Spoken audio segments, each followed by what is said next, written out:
morning, I Believers! Good morning! Good morning, Ate Shai. Good morning, Good morning, Mikmik. Kuya Chris. Good morning, Ate Uy, Shaila. wow, Mikmik. Ang cute naman yan. Uy. No? Ate Shai, tingnan mo. Oo nga. Ikaw ba nag-drawing yan, Mikmik? Opo, Kuya Chris, Ate Shaira. Binigyan nga po ako ni teacher ng stars para sa drawing ko na ito eh. Alam mo, bagay ang drawing mo sa QOTD natin. Ay, oo nga, no? Dahil ang question of the day natin ay galing kay Kylie Almiron.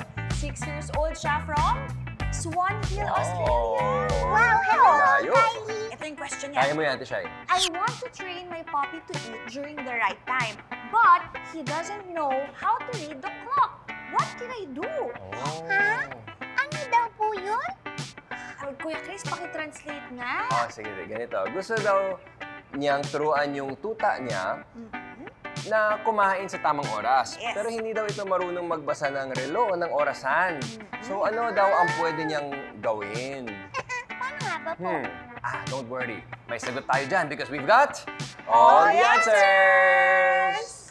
It's trivia time, I Believers! Napatunayan ng psychologist na si Ivan Pavlov na natututo ang mga aso kapag A. Doing o may ginagawa. B. Watching o may pinapanood na iba. Or C. Association o may inuugnay na bagay.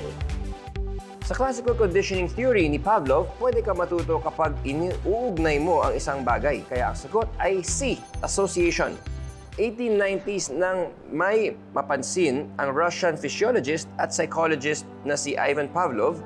Alam ng mga aso niya pag gutom na sila kasi lagi sila naglalaway pag nakakita sila ng pagkain. Pero kahit wala pang pagkain, naglalaway rin sila tuwing narinig nila yung footsteps ng lab assistant niya. O di kaya pag nakakita sila ng puting lab coat.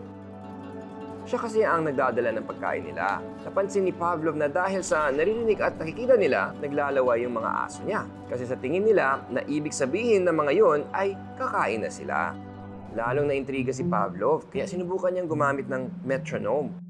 Noong una, walang paki yung mga aso doon sa tunog ng metronome. Pero hindi siya gumive up. Kaya doon sa next trials nila, kapag nagpatunog sila ng metronome, may kasunod agad na mga pagkain.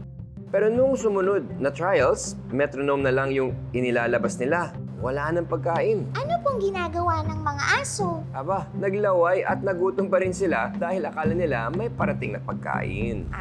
Kasi inugnay nila yung TikTok na tunog ng metronome sa pagkain. Tama.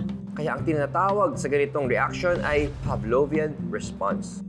Ang tawag sa ganitong pagkatuto ay associative learning o ang pag-uugnay ng isang bagay sa mga pangyayari. I believe!